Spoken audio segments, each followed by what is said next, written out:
I'm good, man. Thank you very much for having me. Yeah, my pleasure. Thanks so much for joining us. And one thing that becomes readily apparent when you watch your stand-up is that you really use the language and the pacing with a lot of specifics. It's not like you go up there going, on, kind of like naturally weave your way into a joke. You have carved stuff out. That makes me think that you have planned on doing something like this for a really long time. So what was the game plan early that helped you kind of streamline your delivery? I mean, I appreciate that. I have a very good vocabulary for a middle schooler. That's what I realized. And it's only due to my mom reading to me. I have not read a single book since then. So it's all, Matt Christopher books, all the adjectives used to describe how people hit home runs. So that's pretty much what you're in for when you see my comedy. But yeah, I definitely take my time. I write things. There's a fair amount of stuff that kind of comes up in the moment, and I like to be in the moment as much as possible. But in terms of how I like to attack it, yeah, I definitely like to have a set in mind for sure. What I think that you do really well is tell stories, and storytelling is not easy to make funny all the time. Sometimes you can just punch with jokes, and sometimes like you do, you'll take an event in your life and really weave the jokes throughout it. And one of the bits I loved most from you was the one about moving in with the in-laws around the pandemic, because you just had a child right before the pandemic and you were in a small apartment, and then it was like, we got to get out of here. Was it as painful as it appeared as you tell the story about moving in with the in-laws? I mean, by the time I performed that special, there was a bit of distance, so I had been able to find the humor in it. But I was unable to write for the entire 14 months we lived there, because not only the pandemic was going, but we weren't sure. My wife is in events, so she does florals for weddings and stuff like that. So we're two morons that rely on people congregating to make a living. So an international pandemic certainly threw a wrench in things. So we're panicking. We got this brand new baby. We're living at our in-laws. My father-in-law is radicalizing at a speed I've never seen before. I only knew that the election results were certified because he was screaming civil war from his shop. So it was, and my wife wasn't really willing to take on the conversation. My mother-in-law was unwilling. So I would just pop several 100 milligrams of edibles every single night and just let him download me with whatever YouTube nonsense he was watching. And I just, I had to weather that storm for a little bit over a year.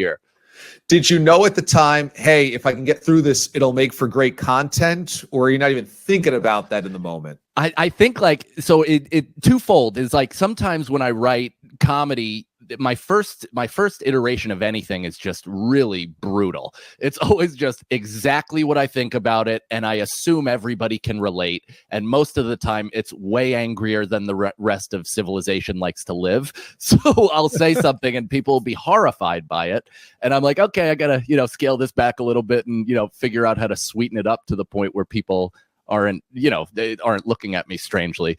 But that's kind of the process. Is I just take what it is, come at it, and then hopefully over time it develops into something funny. But you never know. I've had things that started working right away that died on the vine eventually and then never made it to a special. And then I had things that just were not good, never were good, and then at the buzzer became good enough for the special, and then kind of weaved in and were able to couch between bits. When did you meet an audience that was not ready for what you really wanted to deliver, and you had to scale it back on, oh boy, I mistimed this? Last night. I mean, every night, all the time. I'm in the process of developing a new hour, and that is, this has been the first time where I felt confident enough to be like, hey, I'll do the thing where I drop it. I'll drop 100% of my material, and I'll try brand new from scratch to try to develop. And it's hard to not even have a runway, because I don't even have a couple of bits to get me up in the air and have people know that I'm at least competent. But so I'm just up there with nothing, and it's tough because, I'll throw something out that I assume my 5-year-old son laughed at it earlier in the day, so why wouldn't these drinking adults? And then I say it to a room full of alcoholics, and they're like, nah, dude, go back and rewrite. But you don't come off as an angry guy at all. I mean, as we talk right now, you come off as pretty easygoing and congenial. So where does the anger come from? Oh, it's Irish, man. It's the Irish smile with, the bubbling cauldron of hate underneath.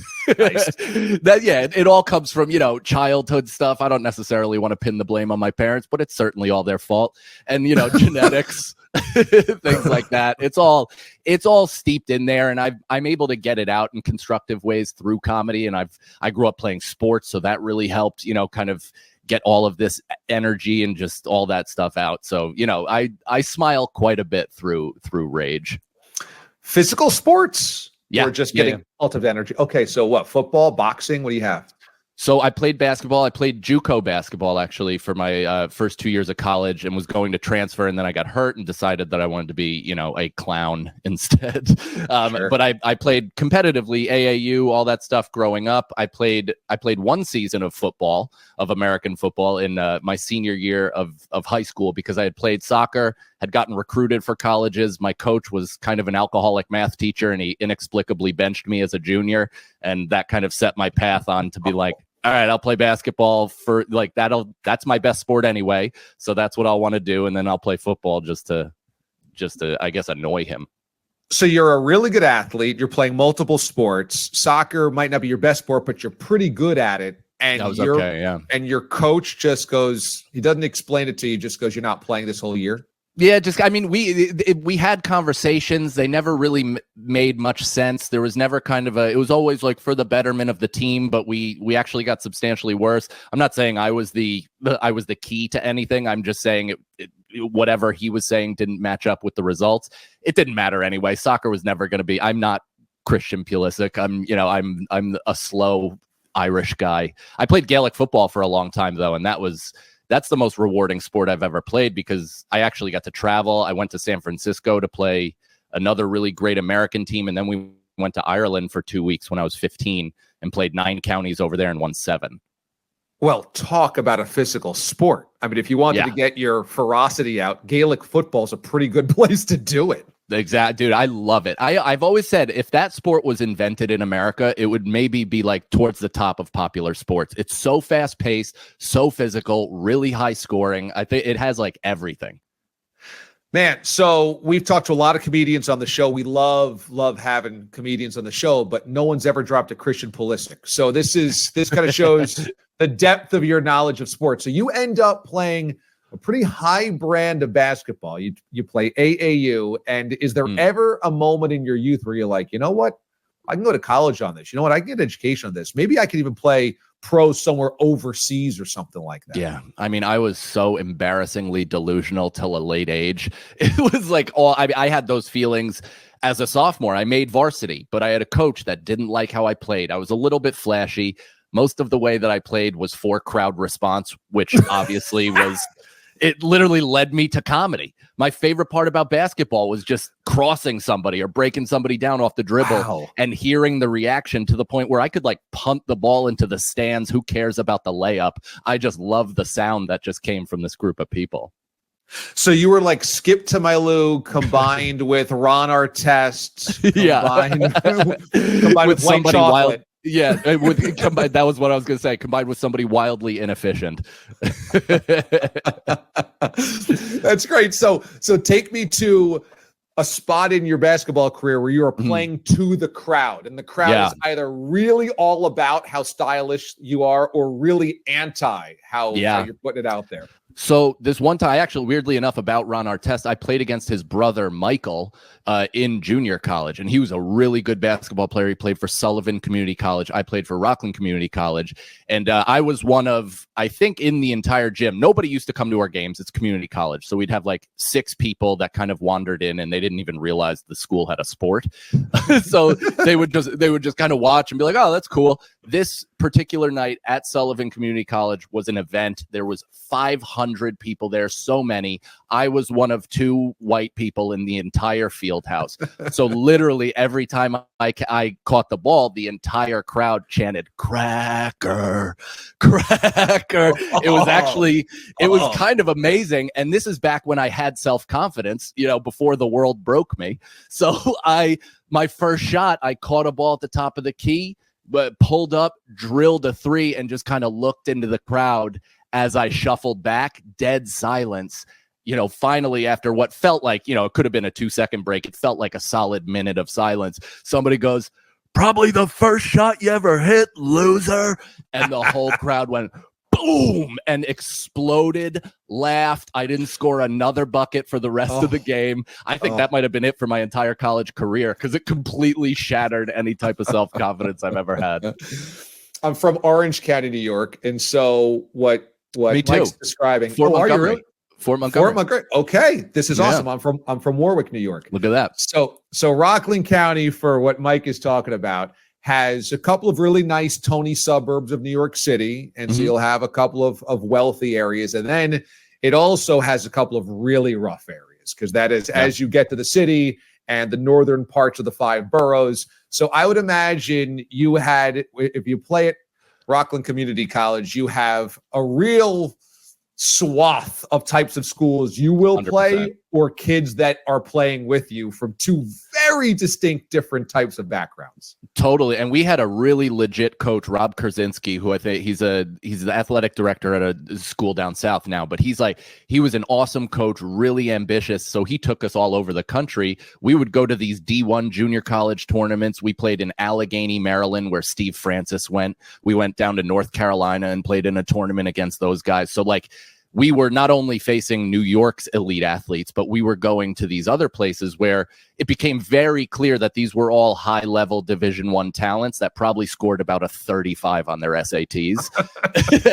and it's intense to try to play against them because, these guys would literally leap over me. I shouldn't have been on the court. We were two different, playing 2 different games, but then, they just couldn't move on to the next level because they didn't have the grades. Okay, so you were Frederick Weiss and they were Vince Carter. Yeah, exactly. Exactly. Well, now I know where the anger comes from. You grew up from Fort Montgomery. You're in the shadows of West Point. That's not an easy place to grow up right there. That's a lot of discipline that is swirling around that area. Yeah, a lot of discipline surrounded by lack of discipline. the town around it, back when I grew up, I mean, I have so much love for Fort Montgomery and Highland Falls and that area. And I lived there. I was born in the city, grew up there until I was 9, and then moved to Rockland for the rest of my childhood. But I have so much love and affinity for that area because it was such a great melting pot of human beings. It's so interesting, and there's different classes in terms of money and all that stuff, but we're all kind of in it together, and we're all both supportive and also adversarial to West Point. Because we're there, we love the fact that it's there. It's very cool. It's very prestigious. The games are great. It's there's a lovely vibe to it. But it's also like, well, what's going on over there? It's how almost any college town feels.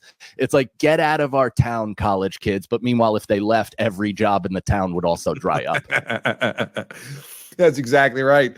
So you have this special coming out, like we mentioned, in September, and this is a pretty massive opportunity for you. It's going to debut on Chris Stefano's YouTube channel, and you guys work together on Chrissy Chaos, the podcast, which is a hugely popular podcast as well. Yeah. So in terms of putting together the content you want for this comedy special, is it exuberating? Is it exhilarating rather, or is it a little stressful?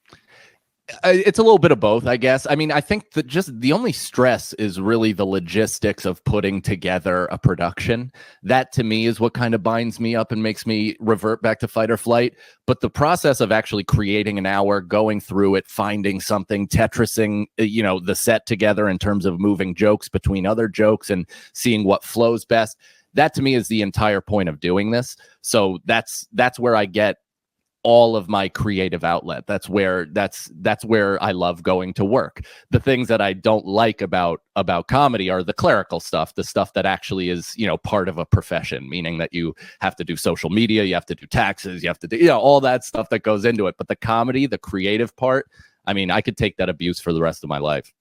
Yeah, I was talking about this to Nick Callis. He's a guy that has taken social media and really invested heavily his time into video editing and piecing together concepts and putting it on multiple platforms. And I said, is this exhausting because you have to do it, or is it really fun? And he's like, it's kind of both. It's like a full-time job, and you have to really embrace it. And I was thinking, like, this is a great era to be a comedian because you have control of all these platforms. But if you don't work at that part of it, you're kind of competitively falling behind. So is it kind of like, as you said, like, it is a great platform to get all that stuff out, but it is an extra labor that can sometimes be kind of a lot to handle? Yeah, 100%. I mean, comedians, it's funny, you talk to any of the older generation, they're like, yeah, we woke up at 4 p.m., did our, ate breakfast, went and did shows at night, stayed up until 4 or 5 a.m., and then rinse and repeat every single day. Comedy now is a full-time, everyday, 24-hour-a-day job in terms of just social media outreach, in terms of then content creation, editing, stuff like that. I have been in it for a while. I also have a son. I'm about to have a second son. So I have limited bandwidth to give towards editing and things like that. So what I've done is I've found my people. I've found the people that I can outsource this stuff to, that I can pay, that I find creatively really good. My director for this special is Nicole Lyons, who I met producing one of my earlier podcasts, Here's a Scenario. And she's a 26-year-old wonderkin, like an unbelievable director that I just happened to be able to find through podcasting. And now she's doing all these huge things, gaining all these, big opportunities because of how talented she is. But she's one of those people that has helped me level up and help me create the content that people are seeing, especially this special, which I think, speaks for itself in terms of its look and how it's put together. There are so many similarities between comedy right now and sports media, or maybe media in general, because the generation before me ends up, they have radio shows and or television shows, and they show up to the office, and they don't have the internet necessarily. They just have kind of the encyclopedic brain. They have opinions and takes. They open up the phones and they just like let it rattle for 3 or 4 hours. And then they go home, watch games, wake up, rinse and repeat. And if you made it, if you were on one of those channels, one of those stations with one of those time slots, you made a ton of money. And then radio and TV started being disrupted, and the internet disrupted it. And now there's so many different ways to go get your sports opinions or your news opinions or what have you, that if you wanted to come up and do it now, you have to be in all places, and you have to do things on social media and YouTube and figure out podcasting and all this stuff and self-promote and hit all those levers all the time. And I think it's very intimidating for people that were kind of caught in between this thing generationally. I think about it, the same thing for you. I try to remind myself, I'm like, it's a lot more work, but there's a lot more opportunity. And so for comedy, I kind of feel it's the same thing.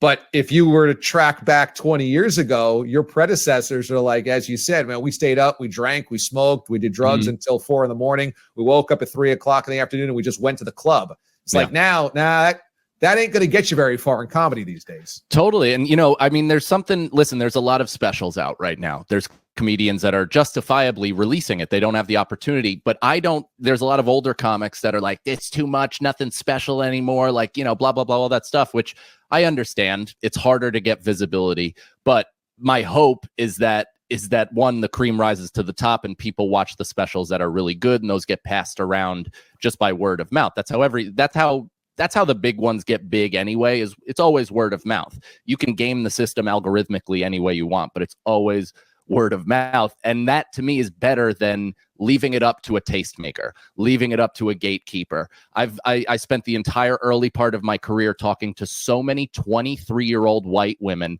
that had no interest in comedy, that just fell ass backwards into a job at Comedy Central and are like, I don't even like comedy, but no, I'm not going to give you a special.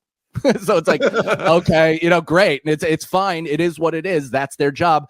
But if we want a world where we're not relying on them to make or break our careers, that's kind of great. That's a great thing. So, whether or not it's oversaturated, to me is like, it's just part of the future. Everybody's creating content. Everybody wants to be fronting a camera. So, you just compete. You try to make it as best as you can. Yeah, it's a hustle more than ever before, but it's more democratic in that way. And so it's really cool to see people such as yourselves who have really a great craft. I mean, I feel like you have a real control of the medium, and as we said, the written word, and of the pacing and where you insert jokes. And so it's really cool to see your success. Now, the Chrissy Chaos podcast comes out every Monday, and you guys are great on that. But also this special coming out is September 15th. You can follow Mike on Instagram at I am Mike Cannon. I am Mike Cannon on Instagram. So he'll have all the information there, but it's on Chris DiStefano's YouTube channel, which is youtube.com/ChrisDComedy. Yes, Again, youtube.com/ChrisDComedy. So leading up to September the 15th, are you done with the special already, or are you still tweaking it? Yeah, so it's done. It's been edited. I'm really happy with it. In my opinion, it's my best work. So take that for what what you will, if you like or dislike me. But I'm really happy with it. I think the hour is super strong, and I'm hopeful that it'll get a lot of eyes and put some butts in the seats. That's the whole goal. This is basically a living business card. I spent all this money on it. You guys get to watch it for free, and then hopefully the only way you can pay me back is to come out to shows. So that's the entire transaction. And we have a lot of viewers and an audience in the upper Midwest and the Chicago area. So Mike is coming through Chicago at that same exact time. So that's September 15th is when the special drops. And if I'm not mistaken, looking at your tour dates, you're in Chicago like 12th, 13th, 14th or something like that. Yes, sir. Yeah, Zany's downtown, one of my favorite places in the entire world. I love Chicago. Is my second favorite city in the country. It's my favorite city to visit. I gotta love New York first. It's where I'm from. But Chicago, I just love that city. My sister-in-law lives out there, so we're out a lot, and it's a great comedy town because it's just the mix of cultures, mix of blue collar and culture and all this stuff. It's just it's great. I love it. And they know how to laugh at themselves, and so it's a great comedy audience. They just have always had a really good sense of humor. And they're very provincial. They love Chicago, but they definitely can poke fun. So I think it's a great spot, to kind of sync up with. The cold winter makes people funny. There's no doubt. Have a sense of humor. I always say that if life is not a struggle in some way, shape, or form, but you're unable to laugh at yourself, if you go live in Florida or Texas or Phoenix forever, it's hard. It's hard to be funny. It's really hard when you don't have to be miserable for 3 or 4 months a year. 100%. Mike Cannon. I am Mike Cannon on Instagram. Look for the special, youtube.com/ChrisDComedy coming up September 15th. Mike, this was awesome, man. Thank you.